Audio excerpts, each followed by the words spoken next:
Pentagon. You heard Jamie McIntyre a moment ago describe where that was coming from. I can also tell you that local radio, in addition to talking about evacuations, as we've heard at the Pentagon, the White House is reporting that the Capitol building has been evacuated and the Treasury Department has been evacuated.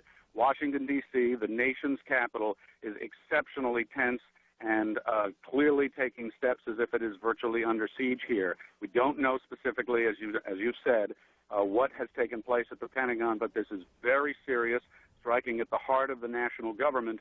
And as John King was explaining, the White House Frank, it's Aaron. I need to interrupt you for a second. Again, there has been a second explosion here in Manhattan at the Trade Center. We are getting reports that a part of the tower, the second tower, the one a bit further to the south of us, has collapsed. We are checking on that. We are also told that the Sears Tower in Chicago has been evacuated, and what I can't tell you on that is whether there was something specific that happened there, whether there was an attack on that building yet, we're checking that out, or whether there was a warning, whether there was a threat of some sort, or whether that is simply precautionary. What we can tell you is that just in the last several minutes here, 2 or 3 minutes, a second or third, I guess technically, extraordinary event has happened here in Lower Manhattan. You can see this extraordinary plume of smoke that is, or was at least, the second tower of the World Trade Center. Perhaps 3 or 4 minutes ago, you could, from where we were standing, see that second building that is just a bit to the south of the first building, but you can't see it anymore. It is covered with smoke. A large plume of smoke also coming still from the first tower, where the first plane hit at about 8:45. We can, by the way, if we can cue the tape, we can show you that second attack, or at least the second explosion in the Trade Center that occurred at about 9:15 Eastern Time. As you can imagine, there you can see to the right of your screen a plane coming in. We do have a report of a hijacked American Airlines plane. It comes into the south side, and then boom, you can see the fire coming out the front, or the north side of the building. I guess that'd be the northeast side of the building. And then just in the last several minutes, there has been a second explosion, or at least perhaps not an explosion, perhaps part of the building simply collapsed.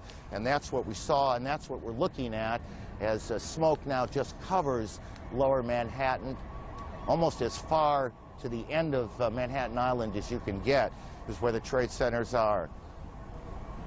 The Sears Tower in Chicago has been evacuated, and we continue to check on the circumstances there. The Pentagon, the State Department, and the White House have been evacuated in Washington as well. The President has...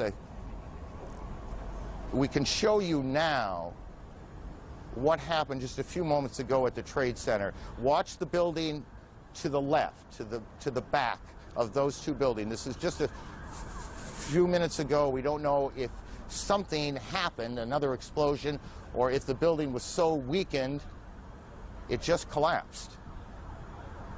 But we have one of our producers on the phone, and I didn't get the name, so why don't we just go ahead? You there? Yeah, this is Rose Arcee calling from New York. Rose, tell me what you know. Just a few minutes ago, we saw there's a portion of the building where the first plane struck that seemed to be buckling inside itself, almost as if the top of the building was going to fall. Shortly after that, 2 people, it's hard to tell whether they were being pushed or they physically approached themselves the sort of river side of the building, it would be the west side of the building, and appeared to jump from the top floors, just under where you're seeing the smoke and fire. That is extraordinary. The South Tower, the World Trade Center, has collapsed. Again, tell me, how long ago was it that you saw this? This must have been about 5 minutes ago, and prior to that, you could see heads popping out of windows right beneath where that big gaping hole is. So there appeared to be people alive right below where the crash point was that were trying to find some way out of there. And just as the thing started to buckle, you saw them plummeting from that top floor. Right, and perhaps this is stating the obvious. We apologize for that, but obviously people were already at work here at the Trade Center when this happened. We don't know how many people have been hurt in all of this. We have no idea at this point. As you look at an aerial shot coming from the, I guess that would be coming from the south of the Trade Center, or what is at least the Trade Center behind those huge plumes of smoke. All airports across the country, every airport in the United States has been shut down as the FAA and the government tries to figure out exactly what has happened, what is at risk, what is not, who is behind it. Are there more explosions, more attacks yet to come? Here in New York, trading on the New York Stock Exchange has been suspended, at least for now. All bridges and tunnels coming into the city have been shut down as police try and clear the way. We can tell you, as we were coming in perhaps an hour ago, there was a convoy, I can't think of a better word, a convoy of fire and police trucks racing down the West Side Highway, and this is in the middle of rush hour. Obviously, every available fire unit here in Manhattan has been brought to the Trade Center. Outside the White House, John King, our senior White House correspondent. John. Hello, Aaron. They have pushed us even further back away from the White House now, and there are more than a half dozen fire trucks, some of the Secret Service now patrolling the perimeter in Lafayette Park, which is directly across from the White House, have automatic rifles drawn to keep people away from the park, and they're policing back and forth. You can probably hear additional fire apparatus arriving on the scene. Senior White House staffers who were evacuated, all they can tell us is that they were told that there was a credible threat on the White House as well, and that they were told to evacuate the premises. What we do not know is whether or not the Vice President and the National Security Team have stayed inside the White House Situation Room. We know that they were directing and monitoring operations from there as of just about 20 minutes ago. But the White House staff, the Executive Office Building staff, and all the office buildings around, including the Treasury Department and some government and some non-government office buildings, people have been evacuated out into the street. And again, the Secret Service now putting up yellow police line tape, and some of them patrolling Lafayette Park with automatic rifles, which is a scene quite extraordinary here across from the White House. John, tell us as best you can what the government's national security apparatus will do right now. I mean, what do you guess is happening, and where is it happening?